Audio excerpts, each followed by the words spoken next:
A massive electrolyzer setup is coming to Texas, and a very special hydrogen as a service project gets kicked off in British Columbia. I'll go over all of this on today's Hydrogen Podcast. So the big questions in the energy industry today are, how is hydrogen the primary driving force behind the evolution of energy? Where is capital being deployed for hydrogen projects globally? And where are the best investment opportunities for early adopters who recognize the importance of hydrogen? I will address the critical issues and give you the information you need to deploy capital.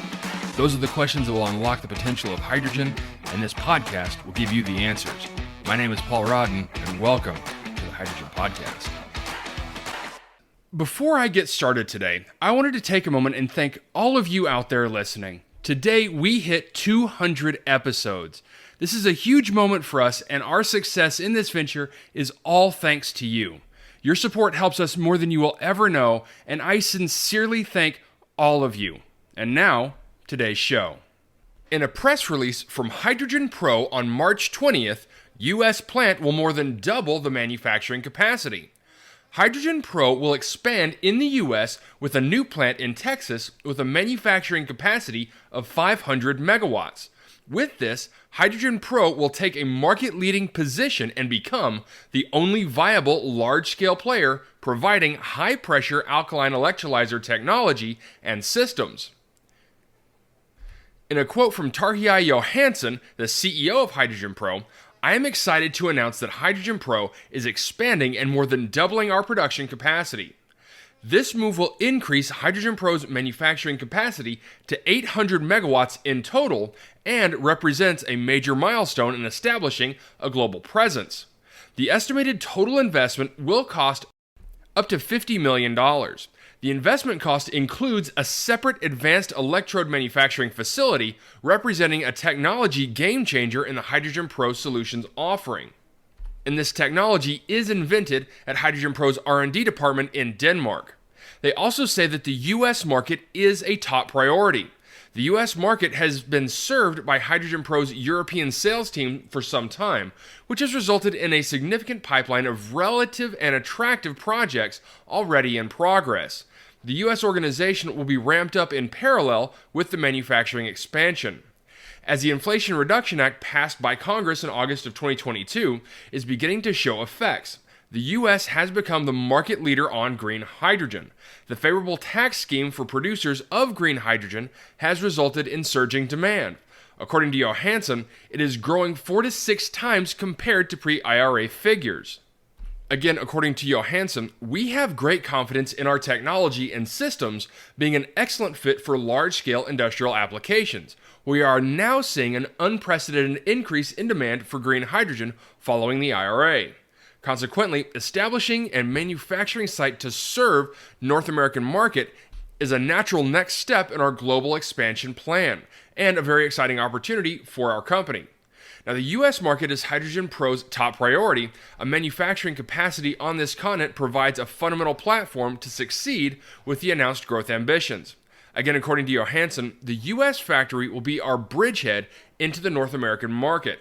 A key factor for us is to become the leading provider of green hydrogen technology and systems is our presence across continents, securing sustainable and local supply chains.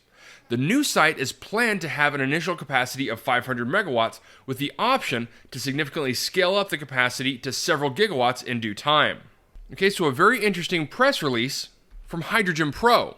Now, if you're not from Texas, you may be wondering, why is it that Texas was chosen for this project to be initiated? Well, believe it or not, Texas is the largest renewable energy producer in the United States. And so to locate this project in Texas makes sense, if for no other reason than because of the renewable energy capacity here. But there's also the other reason of offtake opportunity. Refineries need hydrogen, as well as the other demand markets that are growing here in the state. Now, obviously, there are still a lot of questions that remain on this project getting developed, such as location and where they're going to be sourcing their water from. But with the size of this project and the apparent eagerness of Hydrogen Pro to get this project developed, I'm going to be making sure to see when those questions get answered and when we could be looking at FID. Next, in an article on March 24th, FleetOwner.com writes, Hydra Energy signs new hydrogen refueling deals with fleets. Hydrogen as a service provider Hydra Energy has signed new deals with 8 new commercial truck fleets in Canada's Prince George, British Columbia region. This represents 82 Class 8 trucks to be retrofitted using Hydra's hydrogen diesel co-combustion conversion technology. Once converted by Hydra installation partner First Truck Center, these trucks will refuel at the hydrogen refueling station Hydra is building in Prince George. The station, which will be operational in 2024, leverages green hydrogen produced on-site by 2 5-megawatt electrolyzers powered with hydroelectricity. In a quote from Hydra Energy CEO Jessica Verhagen, upon signing our first commercial fleet customer in Prince George and breaking ground on our local refueling station last year, we had an initial goal to secure 65 heavy-duty trucks to leverage the new station once operational next year. She says, "We're pleased to surpass this target with the signing of these 8 fleets, highlighting the continued interest in hydrogen trucking and the benefits it delivers for fleets of all sizes.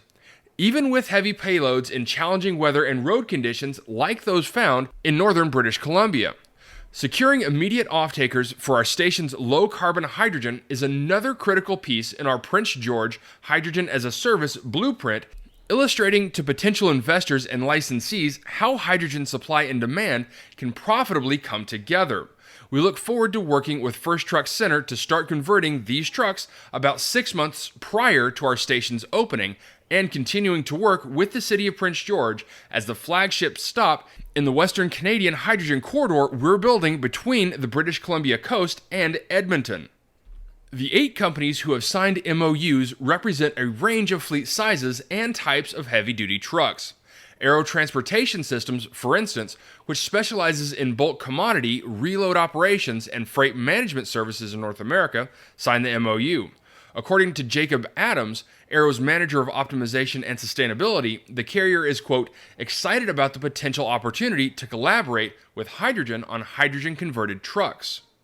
Annie Horning, CEO of Excel Transportation, a Prince George-based transport and logistics service company for the forestry industry, who also signed an MOU, added, "Once we heard about the progress Hydra had been making on their hydrogen refueling station right in our own backyard, the fact their hydrogen wouldn't cost more than diesel, and that would cost nothing to retrofit our trucks to run cleaner and more efficiently, we wouldn't pass on the opportunity.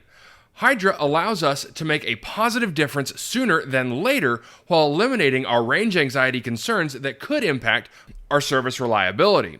Hydra's service delivery lead, Ilya Radetzky, also pointed out that in addition to Aero and Excel, the company also signed MOUs from Edgewater Holdings, Wilson Brothers Enterprises, Burke Purdon Enterprises, Godso Contracting, Keys Trucking, and Peace Valley Industries, who all service the Prince George and northern BC regions.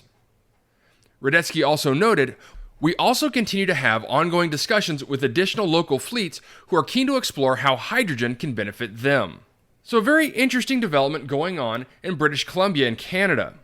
Now, I talked recently about Class 8 truck manufacturers converting or developing fuel cell alternatives to their diesel engines. And we also have Cummins, who's also coming out with a internal combustion engine designed for hydrogen. This setup is different. This new model of hydrogen as a service is something I haven't seen yet. And so what is that? Well, according to Hydra Energy's website, the flexible hydrogen as a service model works like this. The first, installing hydrogen refueling stations in regions close to target fleets. Now, hydrogen as a service or HaaS licensees determine a region that they want to provide full cycle hydrogen. From there, they're responsible for procuring hydrogen and installing a hydrogen refueling station. They also retrofit fleets' existing heavy-duty trucks at no upfront cost. Hydra's proprietary kit is not available for standalone purchase. It's part of the HaaS template, which opens the door to create demand for hydrogen supply. The conversion is done with no upfront costs to operators. The HaaS licensee pays for it. The third part is fleet operators commit to 5-year exclusive contracts to buy hydrogen. Now, in return for the conversion, fleets sign a long-term fuel contract to purchase hydrogen exclusively from the HaaS provider. And lastly, hydrogen at a fixed price. These are typically 5-year contracts that provide hydrogen at a fixed price at parity with a diesel forecast. This stability in fuel pricing allows fleets to quote jobs for their customers with confidence. Well, it's a very interesting setup, and I'm curious to see how this is going to proceed in British Columbia. And if it is a successful model, I would expect it to be replicated several times over, not just in Canada, but also in the United States. And one of the things that I like most about this setup is this really sets at ease the minds of those fleet operators who've just made massive purchases for diesel internal combustion engines that can now migrate to a hydrogen hybrid model setup without affecting their balance sheet. And so I'll say this, good luck, Hydra, we're pulling for you. All right, that's it for me, everyone.